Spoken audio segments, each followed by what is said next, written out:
નમસ્કાર વિદ્યાર્થી મિત્રો, ફરીથી આપ સૌ કોઈનું હાર્દિક સ્વાગત છે મારી YouTube channel Rahul ભાટુમાં.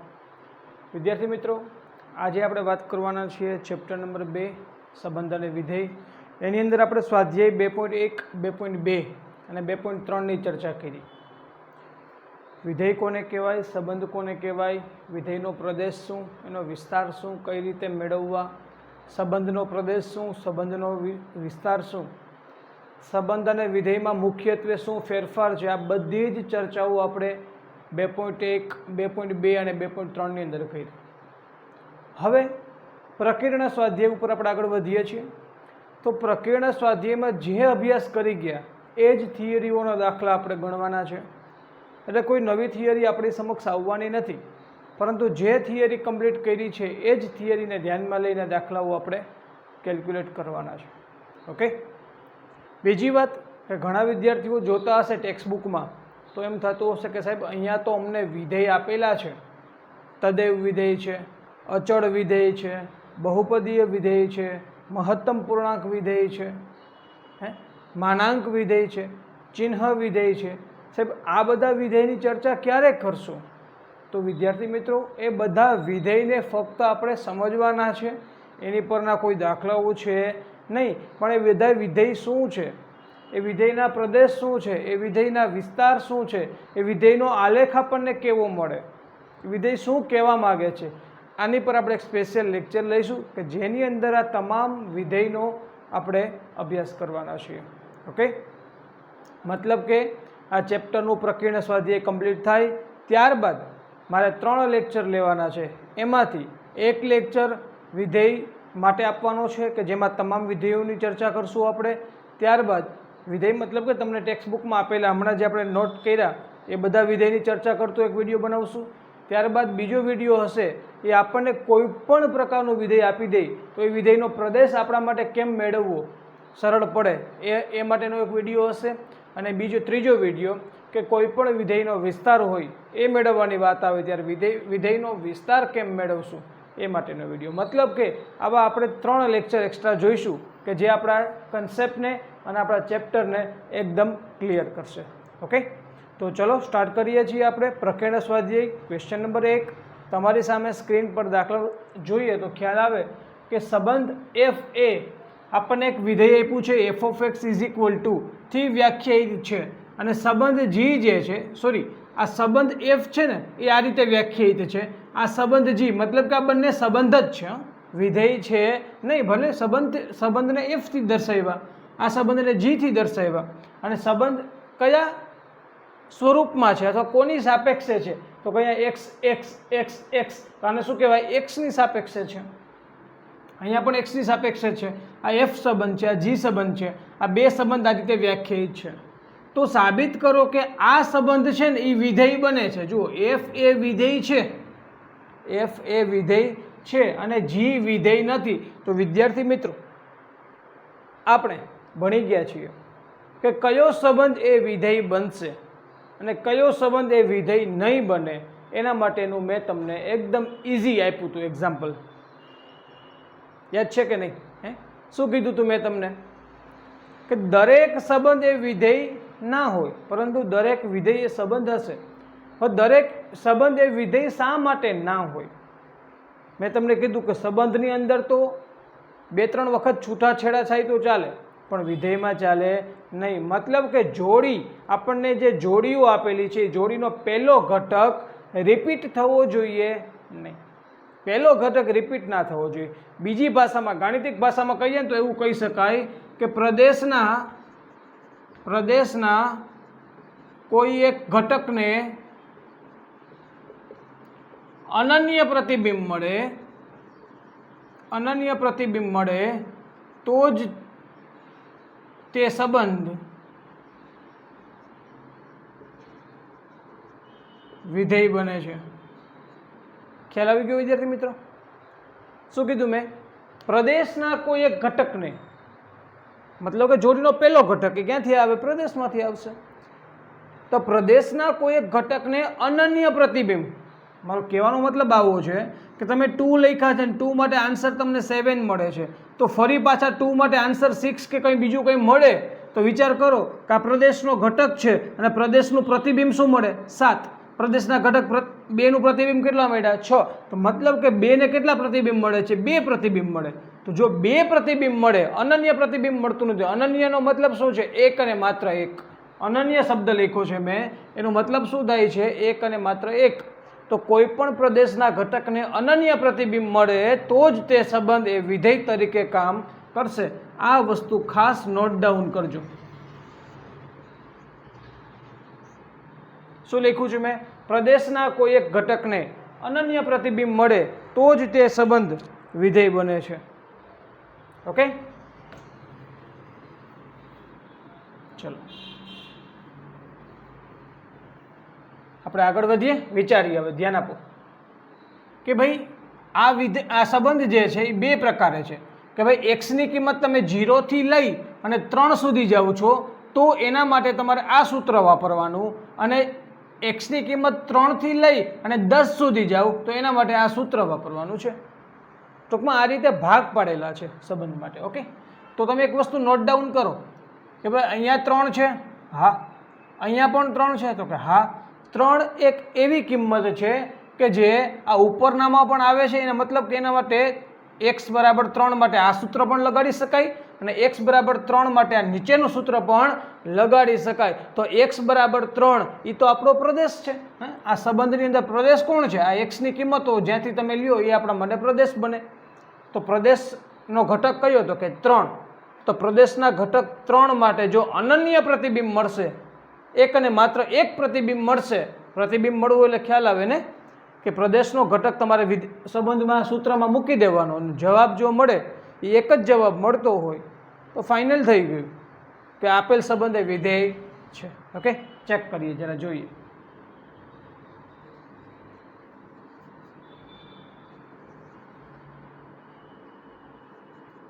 f of x is equal to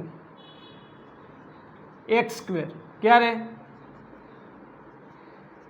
અને f of x is equal to 3x ક્યારે? કે x ની કિંમત 3 થી લઈને 10 સુધી. ઓકે, હવે તમે જરા ચેક કરી લો. અહીંયા તો કોઈ ચિંતા જ નથી. તમે 0 મૂકશો તો 0 મળે, 1 મૂકો તો 1 મળે, 2 મૂકો તો 4 મળે.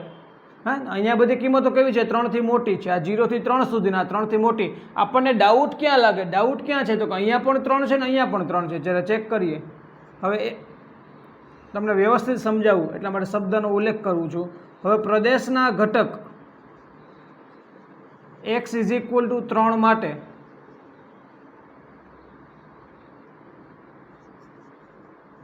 f of x is equal two x square મુજબ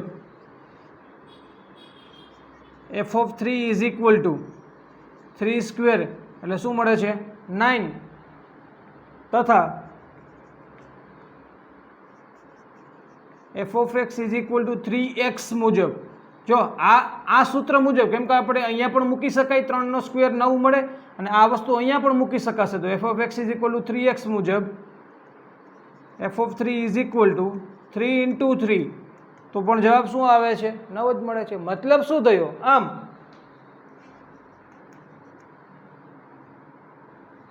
x ઇઝ ઇક્વલ ટુ 3 માટે અનન્ય પ્રતિબિંબ તમે ચેક કરી શકો છો. અહીંયા પણ 9 મળે છે ને અહીંયા પણ 9 મળે છે. અનન્ય પ્રતિબિંબ f of 3 ઇક્વલ ટુ 9 મળે છે, જેથી સંબંધ f a, આ સંબંધ f a શું છે? વિધેય છે. હું વિદ્યાર્થી મિત્રો આશા રાખું છું દાખલો એકદમ સમજાણો હશે સરળ રીતે. કશું નથી ભાઈ, અહીંયા પણ 3 છે, અહીંયા પણ 3 છે, તો આ 3 ને અહીંયા મૂકો તો 9 મળે, આ 3 ને અહીંયા મૂકો તો પણ 9 મળે. મતલબ શું થયું કે આપેલો સંબંધ વિધેય ક્યારે ન મળે? કે જ્યારે અનન્ય પ્રતિબિંબ ન મળે, અલગ અલગ પ્રતિબિંબ મળે ત્યારે. હવે ચેક કરીએ, અહીંયાનો કરશો એટલે વધારે સમજાઈ જશે તમને. હવે g of x is equal two કેટલા આપ્યા છે આપણને? x square. ક્યારે? x ની કિંમત 0 થી લઈને 2 હોય ત્યારે.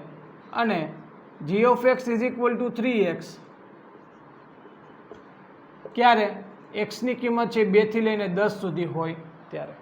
હવે ચેક તો આપણે અહીંયા જ કરવાનું છે. જુઓ અહીંયા પણ 2 માટે આ સૂત્ર લગાડી શકાય ને 2 માટે આ સૂત્ર પણ લગાડી શકાય. ઓકે, તો હવે પ્રદેશના ઘટક x ઇઝ ઇક્વલ ટુ 2 માટે ચેક કરીએ. 2 માટે g of x is equal two x square મુજબ g of 2 is equal two 2 square, answer આવે 4, તથા g of x is equal two, હવે બીજા સૂત્ર મુજબ કિંમત મૂકીએ, 3x મુજબ g of 2 is equal to 3 into 2 is equal two 6. આમ જો અહીંયા 4 મળ્યા છે, અહીંયા 6 મળ્યા છે, મતલબ કે પ્રદેશનો ઘટક તો એકનો એક જ છે ને, પ્રદેશનો ઘટક તો એકનો એક છે. તો આ સંબંધને જ્યારે દર્શાવવાની વાત આવશે ત્યારે આવું થશે, 2 4, 2 માટે તમને 4 પણ મળ્યા અને 2 માટે તમને 6 પણ મળ્યા. તો વિદ્યાર્થી મિત્રો આવું રિલેશનમાં સાચવું પડે. આ સંબંધ કહેવાય, સંબંધ આને વ્યાખ્યાયિત થયું એમ કહી શકાય, પરંતુ ફંક્શન એટલે વિધેય વ્યાખ્યાયિત થયું એમ કહી શકાય નહીં. કારણ કે આપણે મુખ્ય શરત જ એ છે કે ભાઈ જોડીના પહેલા ઘટક માટે તમને અનન્ય પ્રતિબિંબ મળવું જોઈએ. મતલબ કે થોડી વાર પહેલાં તમે એમ કહો છો કે હું ભાઈ 2 મૂકું છું તો મને જવાબ 4 મળે છે, અને થોડી વાર પછી તમે એવું કહો છો કે હું 2 મૂકું તો મને જવાબ 6 મળે. આવું વિધેયમાં ચાલે નહીં, કારણ કે એક વિધેય જે છે એક સૂત્ર તરીકે કામ કરે અને સૂત્રમાં એવું બની શકે નહીં. તો આટલી સરળ રીતે મેં તમને સમજાવ્યું છે વિદ્યાર્થી મિત્રો. ઓકે, તો હવે હું શું લખીશ અહીંયા કે આમ x ઇઝ ઇક્વલ ટુ 2 માટે અનન્ય પ્રતિબિંબ મળતું નથી, જેથી સંબંધ GA વિધેય નથી. ઓકે, અને વિદ્યાર્થી મિત્રો આપણા મગજની અંદર કન્સેપ્ટ ક્લિયર હોવો જોઈએ. કન્સેપ્ટ ક્લિયર હોય પછી જે લખાણની વાત આવે એ લખાણ આપણે થોડુંક મૌલિકતાથી લખશું. ઓકે, આવા તમે ચેક કરી લેજો, કોઈ પણ રેફરન્સ બુકની આ કોપી કરેલી નહીં હોય, એક બી ગેરંટી મારી, એક બી રેફરન્સ બુકની કોપી કરેલી નહીં હોય. આ બધું મૌલિકતાથી લખેલું છે, તો આ આપણે ટેવ પાડવાની છે. પણ એના માટે શું ક્લિયર હોવું જોઈએ? કન્સેપ્ટ ક્લિયર હોવું જોઈએ. વિધેય અને સંબંધ વચ્ચે શું ફેરફાર છે.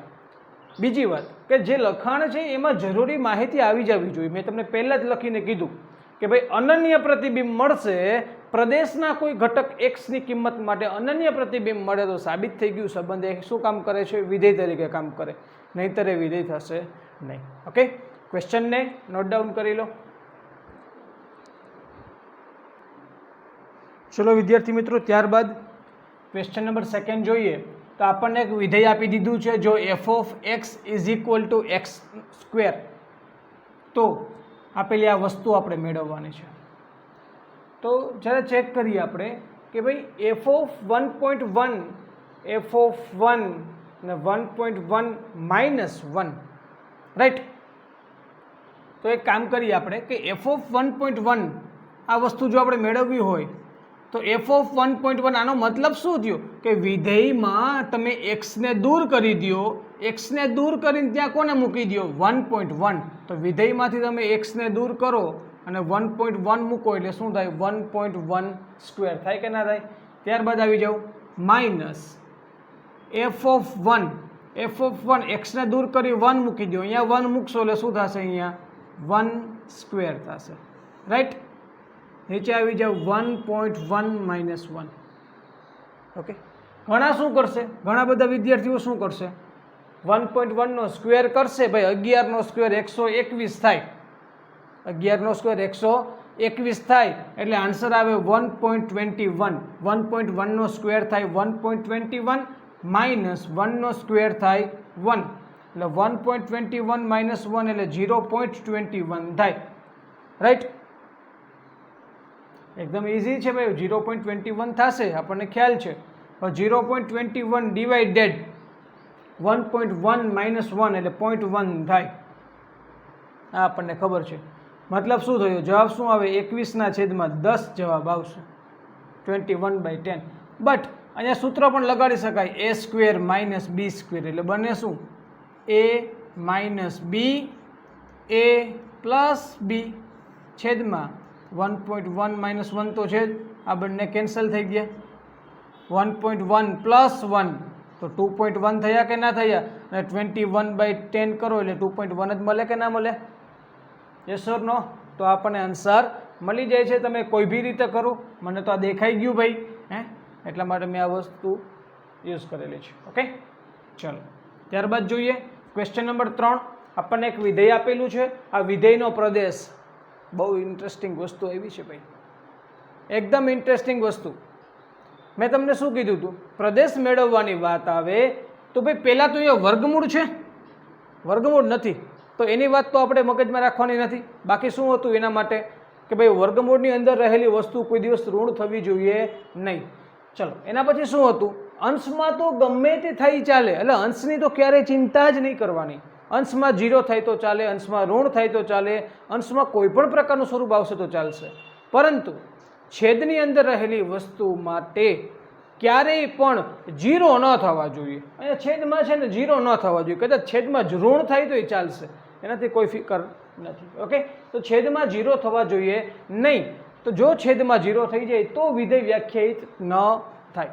એટલા માટે એનું સોલ્યુશન આપણે કઈ રીતે આપશું? ધ્યાન આપજો. વિધેય f વ્યાખ્યાયિત બને તે માટે, વિધેય f વ્યાખ્યાયિત બને તે માટે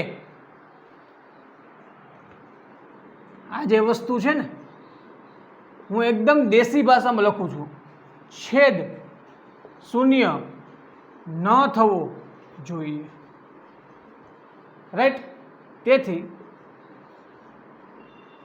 x² - 8x + 12 is not equal to 0. 0 ન થવો જોઈએ. બસ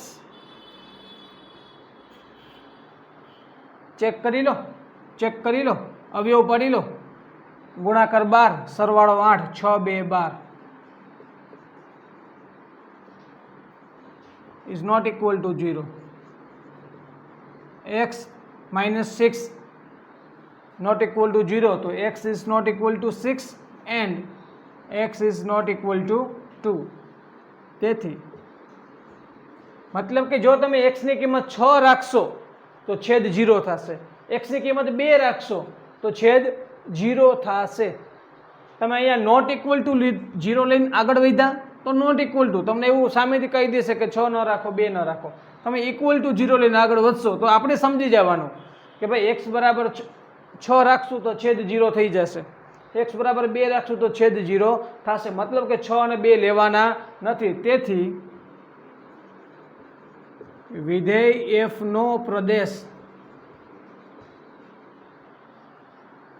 તમને થોડુંક હજુ પણ વ્યવસ્થિત સમજાવું દેશી ભાષામાં. આમ x બરાબર 2 6 સિવાય કોઈ પણ કિંમત માટે વિધેય f વ્યાખ્યાયિત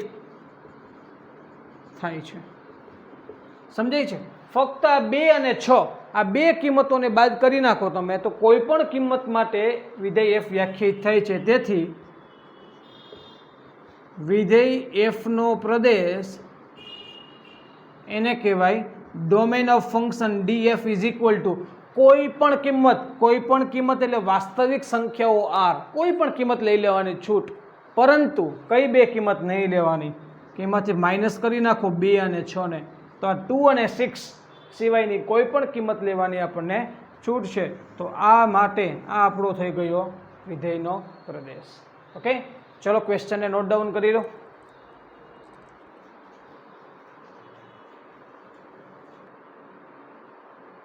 ચલો વિદ્યાર્થી મિત્રો, ત્યારબાદ ક્વેશ્ચન નંબર 10 જોઈએ. તો જો શું કહે છે આપણને ગણ A ગણ B આપી દીધા છે. 1 2 3 4 1 5 9 11 15 16 અને વિધેય આપ્યું છે f ઇઝ ઇક્વલ ટુ 1 5. જો જોડીનો પહેલો ઘટક ક્યાંથી છે? A માંથી છે. જોડીનો બીજો ઘટક B, 2 9 જોડીનો પહેલો ઘટક A, બીજો ઘટક B, 3 1 પહેલો ઘટક A, બીજો ઘટક B, 4 5 પહેલો ઘટક A, બીજો ઘટક B, 2 11 પહેલો ઘટક A અને બીજો ઘટક B. પહેલા આપણે આપણી રીતે જોઈ લઈએ કે ભાઈ આ સંબંધ છે કે વિધેય છે, જરા ચેક કરીએ. ઓકે, હવે ચેક કરો, ધ્યાન આપો કે ભાઈ 1 5 2 9 3 1 1 2 જો ચેક કરો, અહીંયા બે મૂક્યા ને તો 2 9 2 11, તો જોડીના પ્રથમ ઘટક માટે બે પ્રતિબિંબ મળે છે. મતલબ કે પ્રદેશ આ એ માની લો કે પ્રદેશ હોય તો પ્રદેશના કોઈ ઘટક x માટે તમને અનન્ય પ્રતિબિંબ ન મળે તો આપેલો સંબંધ એ વિધેય નથી. ચેક કરો, અહીંયા પણ એવું જ બન્યું, 2 માટે 9 મળે છે, 2 માટે 11 મળે છે. તો આ જો તમે સંબંધ કહેતા હોય તો આ સંબંધ એ વિધેય નથી. ઓકે, ચલો બીજી વાત કે પહેલા ઘટક જે છે 1 2 3 4 2, તો 1 2 3 4 તો પહેલા ઘટક જે છે એ બધા ઘટક A માંથી છે અને 5 9 1 5 9 11 તો બીજા ઘટક છે એ બધા ગણ B માંથી છે. તો ભાઈ આ થઈ શકે. આ હકીકતમાં છે શું, A ક્રોસ B નો ઉપગણ છે કે નહીં, ચેક કરી લ્યો. ગણ A અને ગણ B નો કાર્તેજીય ગુણાકાર કરવામાં આવે તો એ કાર્તેજીય ગુણાકારનો એક ઉપગણ આવો પણ હોય કે ના હોય, 1 5 2 9 3 1 4 5 અને 2 11. મતલબ કે આ કાર્તેજીય ગુણાકારનો ઉપગણ છે, જેથી કરીને એ સંબંધ છે પણ વિધેય નથી. હવે આવીએ આગળ વાક્ય ઉપર. શું છે પહેલો ક્વેશ્ચન, f એ a થી b નો સંબંધ છે. આ વાક્ય સાચું છે ખોટું જરા જોઈએ આપણે. મેં તમને રજૂઆત કરી દીધી છે ભાઈ બધી. અહીંયા આપણને જે આ વસ્તુ આપી છે 1 5 2 9 3 1 4 5 ને 2 11 એ A ક્રોસ B નો ઉપગણ છે. શું છે ભાઈ, A ક્રોસ B નો ઉપગણ છે કે જ્યાં 1 2 3 4 બિલોંગ્સ ટુ A અને જોડીના બીજા ઘટકો એટલે કયા કયા ઘટકો, બીજા ઘટકમાં શું આવે, 1 આવશે, 5 આવશે, 1 5 9 ને 11 is belongs to B. 1 5 9 11 belongs to B. 1 2 3 4 belongs to A છે. તેથી ભાઈ કાર્તેજીય ગુણાકારનો જો ઉપગણ થઈ જતો હોય તો એ આપણા માટે હંમેશા સંબંધ છે. તેથી f એ કેવો સંબંધ છે, A થી B નો. જરા ચેક કરો, જોડીના પ્રથમ ઘટકો A માંથી છે, જોડીના બીજા ઘટકો B માંથી છે. તેથી f એ A થી B નો સંબંધ છે. ચલો કમ્પ્લીટ. આ વાત આપણે રજૂ કરી છે પહેલા ક્વેશ્ચનની. લખશું શું, વિધાન કેવું છે, સત્ય છે. ચલો હવે બીજા માટે લખીએ આપણે. f એ A થી B પરનું વિધેય છે. આપણને એવું કહે છે ના, f એ A થી B પરનું વિધેય નથી, કારણ કે પ્રદેશના ઘટક 2, તમે ચેક કરી લો, પ્રદેશના ઘટક 2 માટે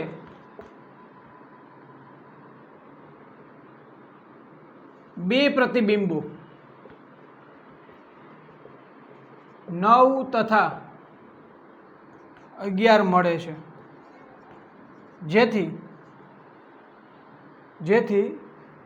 કોઈ પણ અનન્ય પ્રતિબિંબ મળવા જોઈએ, પણ અનન્ય પ્રતિબિંબ નથી મળતા. જેથી f એ વિધેય નથી. એટલે બીજું વિધાન જે છે એમાં શું આવશે, જવાબ અસત્ય છે. સમજાઈ ગયું વિદ્યાર્થી મિત્રો?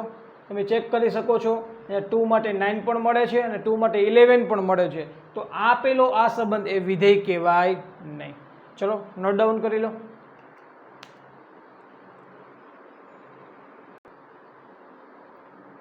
ચલો વિદ્યાર્થી મિત્રો, ત્યારબાદ ક્વેશ્ચન નંબર 11 જરા જોઈએ.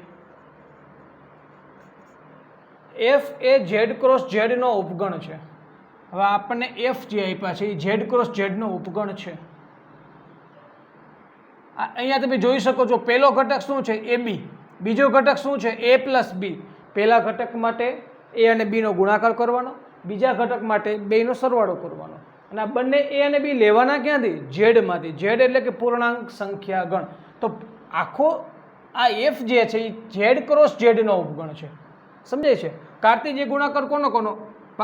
પૂર્ણાંક સંખ્યાઓ અને પૂર્ણાંક સંખ્યાનો કાર્તિજીય ગુણાકાર ઝેડ ક્રોસ ઝેડ અને એનો ઉપગણ. મતલબ કે આપણને એક સંબંધ આપેલો છે.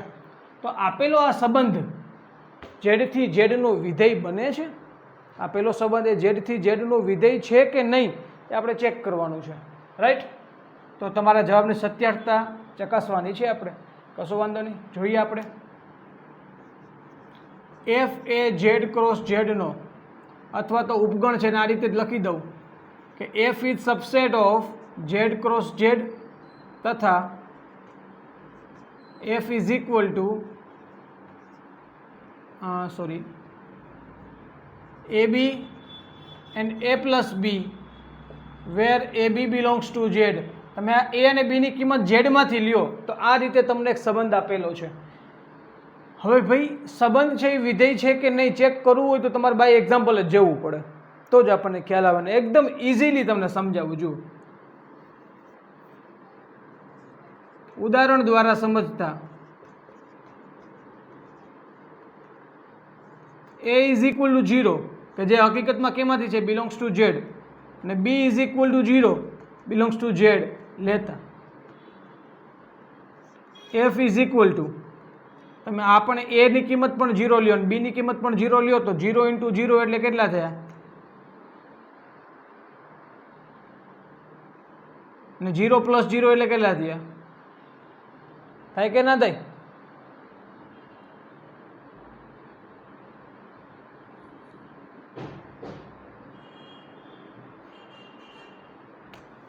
અને આપણે રજૂઆત આ રીતે કરીએ. 0 લેતા 0 0 બિલોંગ્સ ટુ એફ મળે.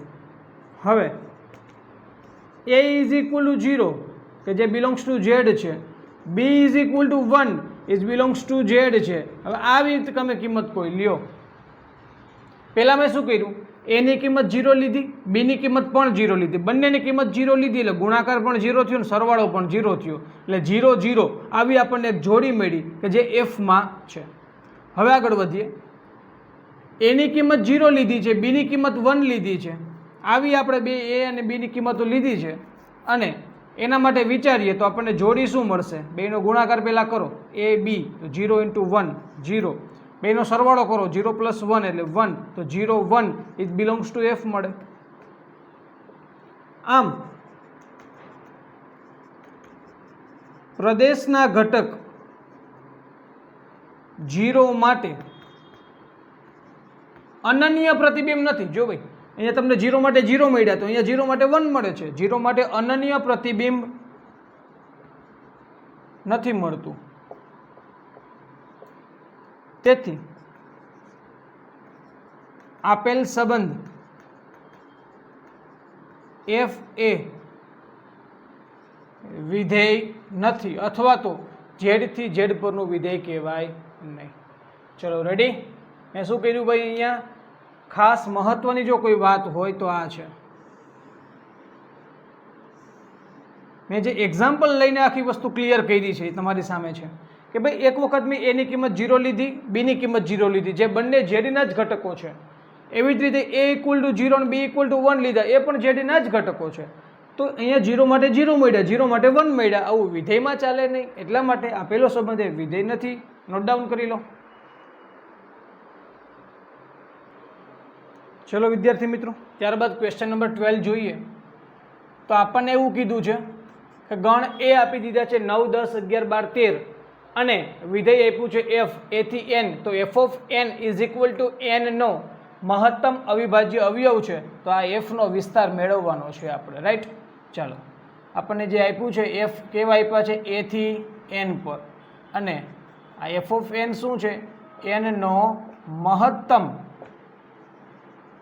અવિભાજ્ય અવયવ, એનનો મહત્તમ અવિભાજ્ય અવયવ. તો ભાઈ આ એનની જે કિંમત છે એ ક્યાંથી આવતી હોય, એમાંથી આવે. ક્યાંથી આવે, એમાંથી, રાઈટ. તેથી તમે એફ ઓફ પેલા 9 મૂકી દો, 9, તો આનો મતલબ શું થયો, 9નો મહત્તમ અવિભાજ્ય અવયવ. એટલે હું બધી વખતે આ રીતે નહીં લખું, આ રીતે કરી નાખીશ, બરોબર. આ 11 નથી, સમજાય છે ને. તો જવાબ શું આવશે ભાઈ, 9નો મહત્તમ અવિભાજ્ય અવયવ તમે કરો એટલે તમને ખ્યાલ આવે શું થાય, 3 ગુણ્યા 3. જવાબ 3 આવે કે ના આવે. 9નો મહત્તમ અવિભાજ્ય અવયવ 3 ગુણ્યા 3, મોટામાં મોટો અને પાછો અવિભાજ્ય હોવો જોઈએ, તો 3 ગુણ્યા 3. ખ્યાલ આવે છે ને ભાઈ, 9ના અવયવ પાડો તો ખ્યાલ આવે તમને, 1 મળે, 3 મળે, 9 મળે. તો 3 ગુણ્યા 3 કરશો એટલે 3 મોટા મોટો અવયવ થાય. આ 9 જે છે મોટા મોટા છે પરંતુ અવિભાજ્ય નથી. એવી રીતે 9 પછી વારો લઈએ 10નો, તો 10નો મહત્તમ અવિભાજ્ય અવયવ, કશો વાંધો નહીં, લખીએ છીએ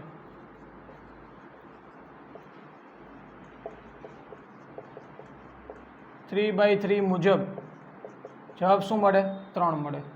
10નો મહત્તમ અવિભાજ્ય અવયવ, 10 માટે વિચારવું હોય તો 10 કરી શકાય, પરંતુ 10 તો પોતે જ કેવા છે, વિભાજ્ય છે, એટલે ના ચાલે. પણ શું કરશું આપણે, 2 ગુણ્યા 5 મુજબ મહત્તમ અવિભાજ્ય અવયવ કેટલા મળે છે, 5 મળે છે. ત્યારબાદ આવી જાવ 11, 11નો મહત્તમ અવિભાજ્ય અવયવ, તો આમાં તો ખ્યાલ જ છે આપણને, 1 ગુણ્યા 11 મુજબ. આમાં 11 પોતે જ અવિભાજ્ય છે અને એ પોતે જ પોતાનો મોટા મોટો અવયવ થશે 11. પછી આવશે 12, એફ ઓફ 12 નો મતલબ શું થયો, 12નો મહત્તમ અવિભાજ્ય અવયવ 12, 6, 2, 12, તો 2 વિભાજ્ય, 4, 3, 12, 4, 3, 12, તો એમાં મોટામાં મોટો અવિભાજ્ય અવયવ એટલે કે 3 થશે.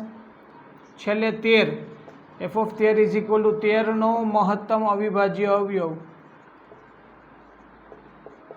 1 ગુણ્યા 13 મુજબ. તમને ખ્યાલ છે 13 પોતે કેવા છે, અવિભાજ્ય, એટલે જવાબ શું આવશે, 13. ચલો રેડી.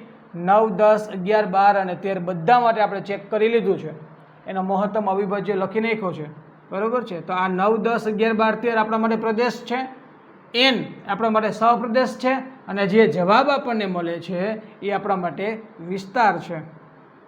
તો અહીંયા